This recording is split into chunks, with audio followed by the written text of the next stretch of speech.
I am so genuinely in awe of her performance in this show. It is my absolute pleasure to introduce Kaitlyn Dever.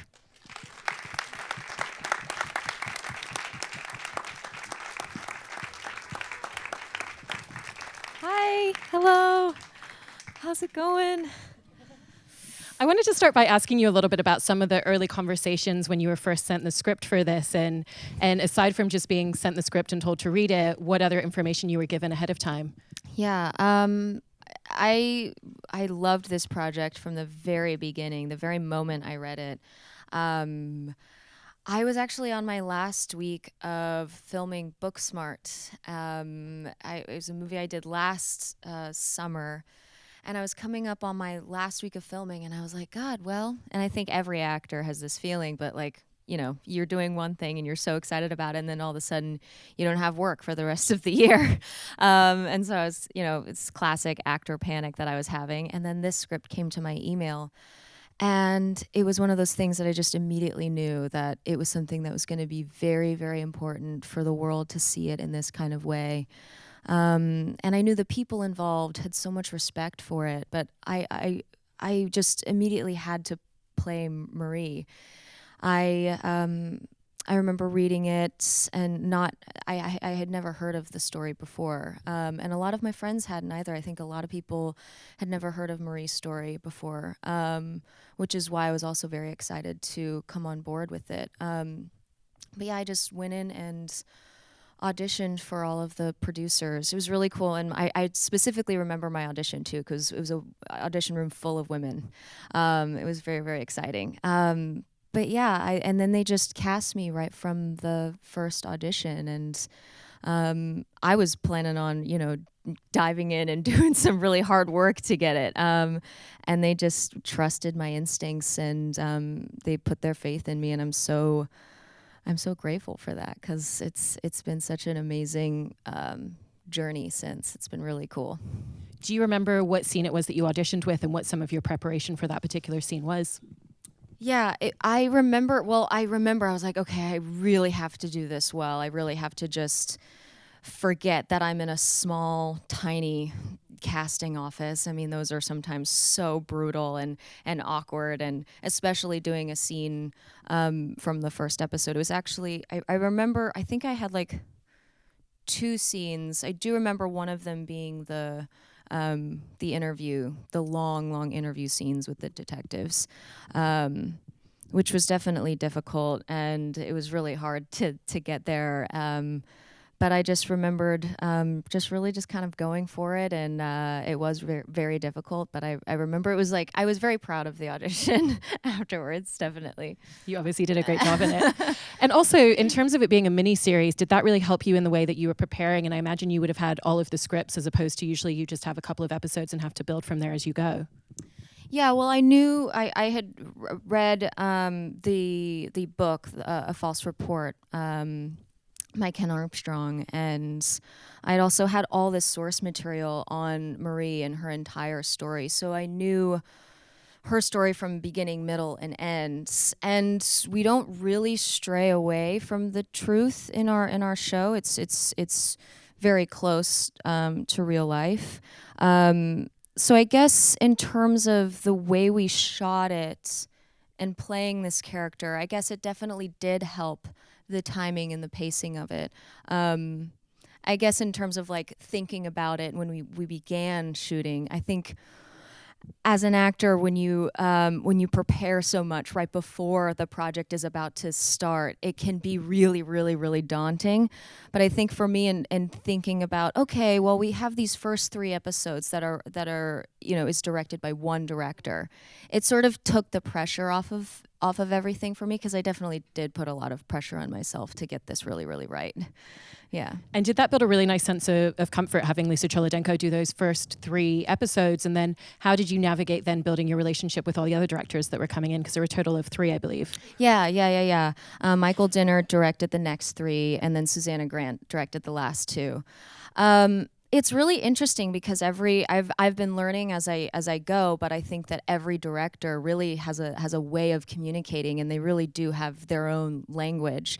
And Lisa I think I'm very grateful that she was on the first 3 episodes, because those were, I had to shoot the assault scenes for the very first episode, and I knew that was going to be it was going to be a very difficult process. But Lisa, the way she works is it's very, very slow, very careful, very, very careful. So even with on our first couple of days, I remember thinking like, oh, everybody here really, really wants to do this right, and really do this with respect. But yeah, every director was incredible.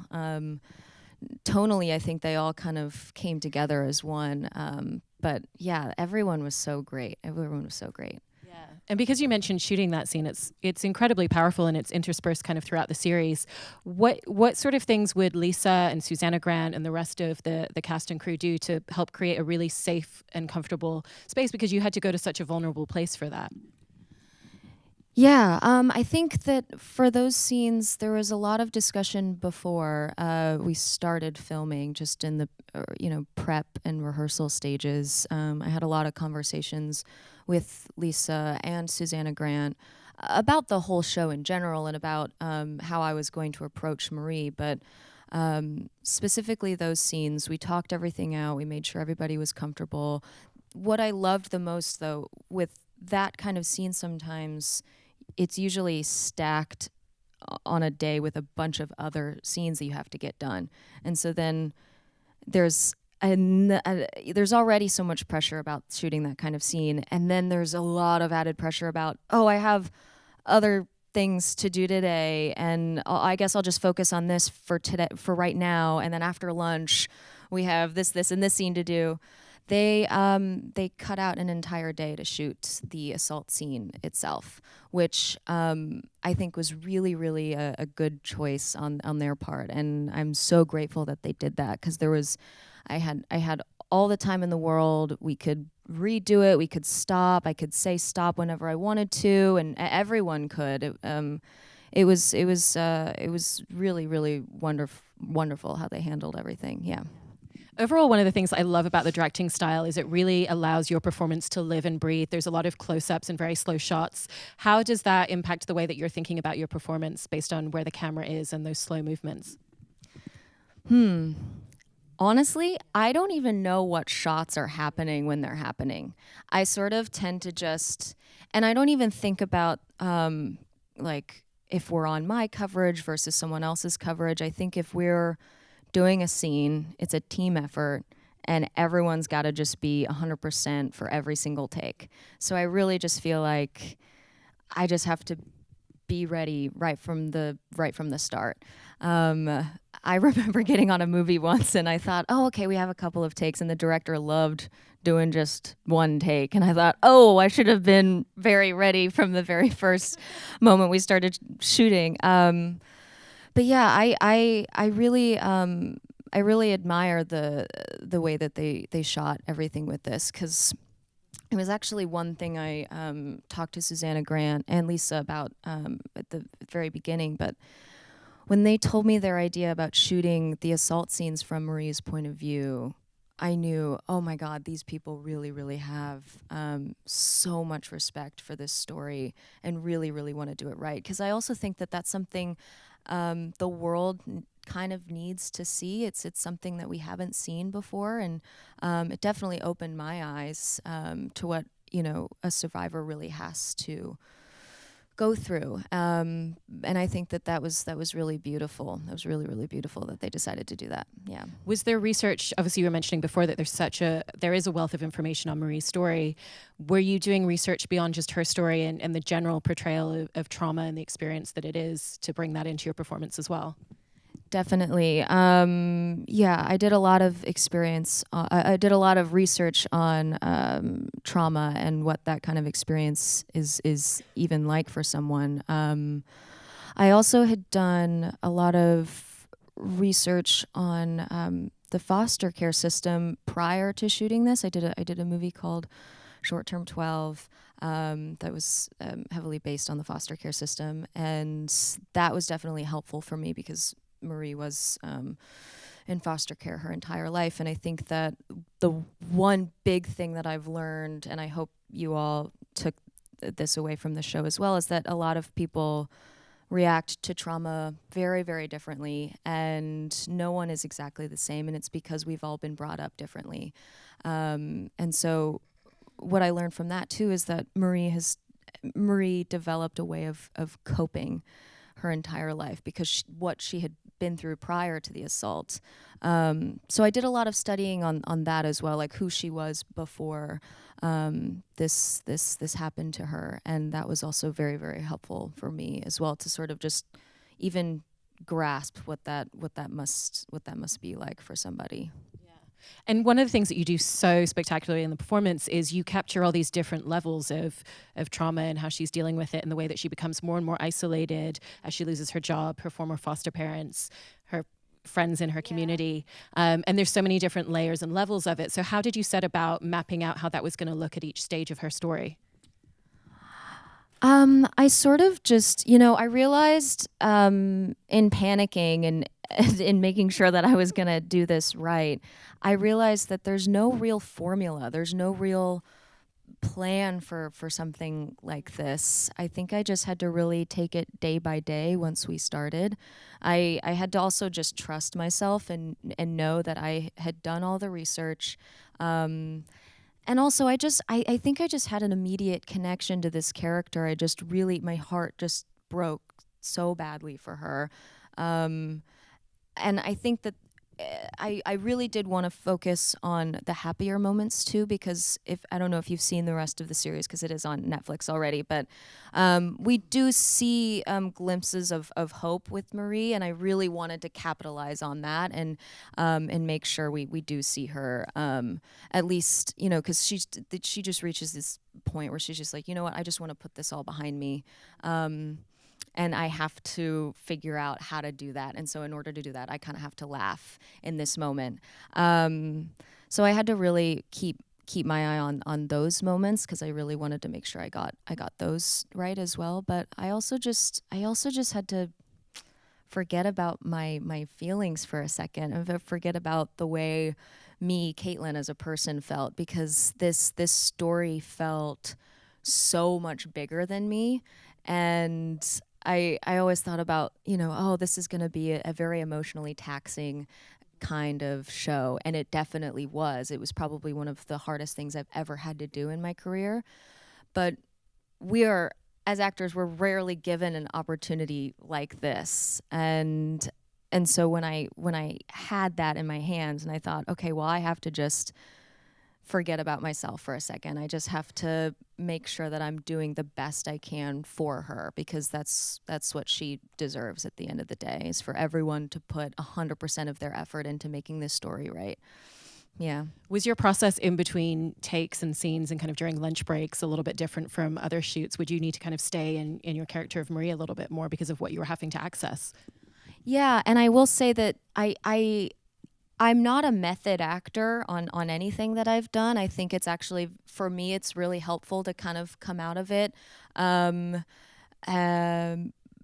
But it just helps it keep everything light on the sides. And I like to joke around and goof around when I'm on set. And I did do that on this set. But in general, I think I really stayed, thinking back on it, I really stayed into the emotion of this whole thing for about 4 months. We shot it for 4 months. I really stayed in it, and I didn't mean to. And I don't know how it happened. I think I just sort of I put so much effort into the emotion of it, and yeah, I definitely stayed in it. And I think it was also helpful. I was actually kind of isolated on the show.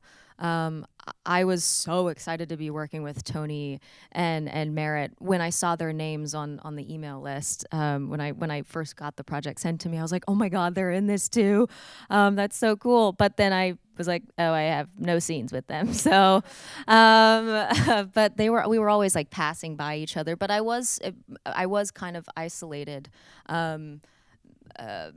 in real life and on set as well. So that was definitely helpful But I also find it helpful to sort of like bond with the crew, and we had a really incredible crew on this. So yeah, it was. I sort of stayed in it the whole time, but it all seemed worth it to me. It never seemed like, ugh, this day is really hard, and ugh, like it always felt like I was doing something like very, very important and special. So yeah. And I believe that you had the chance of still staying at home and living at home. So what did that mean to have the support system of your family around when you went home at the end of the day to decompress from this part? Oh my God. Even if that's nice just all the time, I still live at home. My mom's actually in the audience here today. But yeah, round of applause for my mom. No, it was so nice. It was so nice because, that kind of day, is very, very, very taxing. And I was so physically drained some days. And it was just nice to go and have a meal with my parents and my sisters. It was very, very helpful. Yeah. What were some of the unique physical challenges of shooting this role? Because again, you express Marie's isolation in more of a kind of combusted and internalized physical way as we go on throughout the series. Yeah, I think I don't know. That's something that I don't know if I have control over necessarily. When I read something, I sometimes just know exactly what to do. And I think it's just because I really understood the material and the stakes of it. And I do tend to internalize a lot of feelings and emotion. And I like simplicity in performances. I think there's something like really interesting about just a silent scene too. I think there's something like really cool about that. But yeah, there's something so powerful about Marie. She's the strongest woman I've ever read about. She's so courageous, and so I was coming at it from a place of respect, and I really, really admire her. Yeah, I think that was just really it. It was just thinking about that all the time and thinking about how strong this person is. Yeah. And is there a different way that you prepare for a role yourself when it is something like this, which is much more internalized versus something that is very dialogue driven and heavy? Yeah, I did come from doing a comedy. I had just done Booksmart, and that was, super fun. It was like basically like walking into a party every day on set. It was so much fun, and we were just like goofing around all the time. But I remember like the prep for that is somewhat similar. I think the stakes are definitely higher for a project like this, because there's the whole element of playing a person inspired by true events, and there's that whole element. But really it's kind of the same.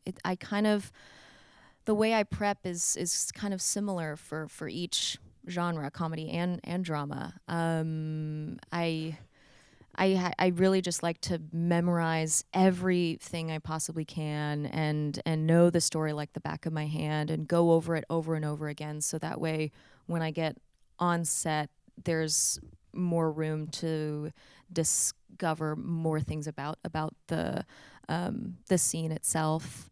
Because I feel like if you show up to set not so prepared, then you're sort of like trying to think about your lines and you're not really thinking about what you're actually feeling or doing in the scene, or it's all about the connection with the person you're acting in the scene with. So it's definitely I definitely like I really, really like to be as prepared as possible. And then after that I sort of just because it's such a team effort, and then there's all I have a lot of discussions with the directors day to day, and discussions with the actor, and there was a lot of there's a lot of things I discovered on set, like as each day went on. I discovered new things that I hadn't even thought about in my preparation before, which is something like really, really exciting too. I didn't think that, in the interviews with the detectives, I didn't think about this moment, but I ended up feeling like a little kid I didn't even think about that in my prep. I didn't even think that I would feel that way, but I think it was just, the scene came to life, and I was there with the actors, and they were making me feel so small and making me feel like, even though as an actor I knew what I was saying was true, and I knew that the character was speaking the truth, and even with all of that aside, I still thought like, oh my God, why do I feel so insecure about what I'm saying? And I think that really helped me for the scene, because that's how Marie really, really felt. So there was this whole bunch of that during the whole shoot, which is really, really exciting as an actor. Yeah. And because you're mentioning in part about how so much of it for you is about connecting with the other actor that you're in a scene, one of the emotional beats that comes later on is the phone conversation that Marie has with Merritt Weaver's character. But you're playing that entire scene without a scene partner, right, and yet it's such a challenging one. Could you talk a little bit about how you approached that particular one? Yeah. I had actually I was able to talk to Merritt a lot, just in the hair and makeup trailer when we were both getting ready for our days. And we both agreed to absolutely be on the phone call when either of us had to shoot that scene. And normally, sometimes when you have to do a phone call scene, you guys probably know, but like there's just another person who's not actually the real actor, and that's so not helpful at all. And you feel like you're just like almost just saying the lines. But we went through the scene a lot, Merritt and I, just over the phone. And I kind of like that we never like ran the lines in person, because that's not what actually was happening. We just, we were talking to each other on the phone, and it was I remember the day too. It was really, really refreshing. It was the first time, we're seeing this character, seeing her relieved for pretty much really the first time, and finally seeing a little bit of justice. And I just thought that was everything. The way it turned out in the show is really, really beautiful, and I'm so happy that was my one chance to work with Merritt, and I'm so happy for it. I'll take anything with her. Yeah. Between all of the different performances of the different victims of the assailant in the show as well, there's so many different ways in which trauma is portrayed and different experiences of what that does to each of the women. Did you have much insight or much of a window into the way that someone like Danielle MacDonald was going to be playing her part, or was it really just relying on the script and knowing how their characters would experience that? Yeah, I definitely knew about all of the other storylines, but given the time and how quickly a shoot goes, you don't have a lot of time for everything. But I think that it was important that we all focused on our storylines. But we've definitely, I actually did think about the possibility of actually like calling Marie, because obviously when you're given a script and it's you are playing a real person, the first thought you have is, oh, maybe I could speak to this person or at least talk to them in some way. And I did have that conversation with Susanna and Lisa before we started shooting, and we both realized that we really just wanted to respect her privacy as much as possible. And I really only wanted to do what she wanted to do. And I felt like I had so much information already, and I feel like I was in the hands of Susanna and Lisa and Sarah Tiberman, our producer, and they all had so much respect and passion, so much passion for this. And I knew that they had it all taken care of already, and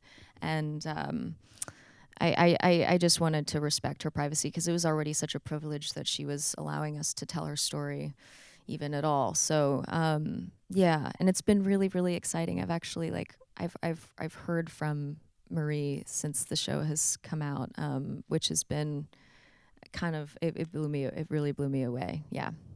Yeah. Was it the most powerful piece of feedback you've ever felt? Well, it's really all the feedback you need, I mean, really, it's insane. She and I can tell you guys, Ken Armstrong got a call from her, and she said she watched it, and she said that the show was perfect, and that she actually got a lot of closure from seeing it, which is it makes me want to cry.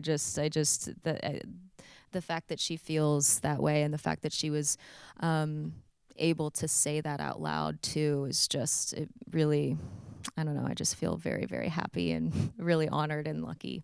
Yeah. That's really Yeah, genuinely yeah. incredible and very touching. Yeah, it's really incredible. Yeah. Yeah. When you were coming into the character of Marie, was there a particular moment, either during your preparation or once you were on set, where you had that moment where you just felt like you'd really grasped who she was and you had the character down? I feel like yes and no. I feel like there was always a sense that I always, again, like I think I was discovering more and more as each day went on. But really, I think I understood it really from that first script, and it was just something that made me it made me angry, it made me upset, it made me hurt, it made me so sad, it made me want to be a part of it, and I think it was from the very beginning that I had such a connection to her.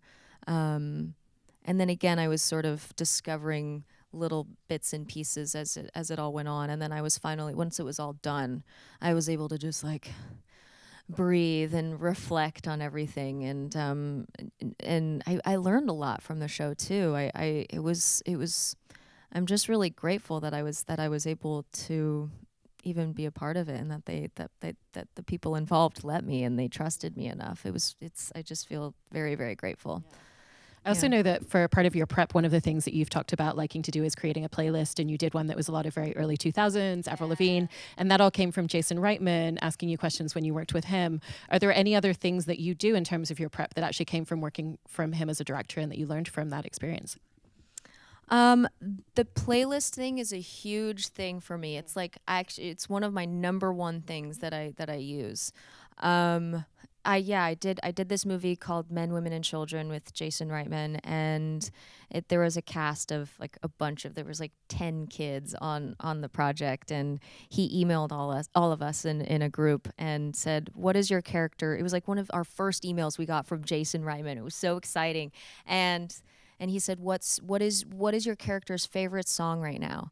And I had never even thought. I mean, music has always been a huge part of my life, but I had never thought to put the two of them together and use music as a tool for getting into the emotion of a certain scene. I just have never, because I think it makes me think about like the music I'm listening to right now sort of reflects the way I feel in my life. So I'm listening to a lot of Don Williams and Glenn Campbell. I don't know what that says, but that's what I'm listening to right now. And I think for this, I wanted to listen to a lot of music that would have been playing in the grocery store or on the radio at that time. It all her storyline started in 2008. So I just literally Googled like top 100 of 2008, and it was a lot of Avril Lavigne. I was listening to a lot of Avril Lavigne on this. So that was another thing for me that helped me kind of like stay like energized and a little bit happy when we were not rolling. But that's another thing that's helpful for me. I think it's important to like, come out of it as much as you can, but on this kind of thing, it's obviously very difficult, but I try to, at least. It's a very important thing for me. Yeah. There was also a note in Booksmart that you got from Olivia Wilde that I loved as well, where she basically told you and Beanie, think about it as communicating with someone that you know so well you don't even need to look at them. And kind of how did that influence not just your performance in Booksmart, but perhaps the way that you've thought about some of your subsequent characters and their connections to others around them? Yeah, God, I learned so much from Olivia Wilde. She's a brilliant person. Yeah, I think I learned a really important thing from Olivia. When we did the fight scene in Booksmart, it was just this really, really important scene where we reached a certain point where I felt like I was like, the both of us didn't want to overthink the lines, and I think that's something I actually learned from Jason Reitman as well. And it's a thing that I've learned from now Olivia, but I think I've taken it on every single project I do, which is when the words are already so heavy, you don't necessarily need to add anything to them. You can sort of just sometimes. I remember I got this advice for the very first time from Jason, and I had a monologue, and I was kind of talking to him about the emotion of it and where I could take it and where the scene goes from beginning, middle, and end. And he just said to me, he's like, I think the words are already there. I think sometimes you can just say it and the words will speak for itself. And I think that was very, very helpful for me, on a really every project I've done. So I thought about it, especially on Unbelievable, and also with Booksmart, and the fight scene that I had that I did with Beanie, and I'm just soaking everything in as much as I can. I think I've been so lucky to work with so many incredible directors that I'm learning so much. Not only from directors, but from actors too. I'm just really loving taking it all in. It's been really, really exciting. Yeah. What would you say the biggest thing that you learned about your craft was through making Unbelievable? Oh my God. About like acting? I don't know. I guess that you don't really have to. Even though a project like this, it can be so important to you, sometimes you just have to trust yourself and know that you've done the work. Because sometimes I really overthink things, and especially on this, because I cared so much. I think that I learned that I don't have to, I guess, stress out so much. I think I can just go, okay, I did the work. I prepped so much before this. They all wanted to hire me. They all wanted me here. So I have to trust that as well. And I guess just not stressing about it so much and trusting my instincts, I think, was the biggest thing that I learned about acting through this show. Yeah. Was very genuinely one of the most powerful performances I've seen in anything recently. Congratulations. Oh, and thank you to all of you for coming out tonight. Thank you.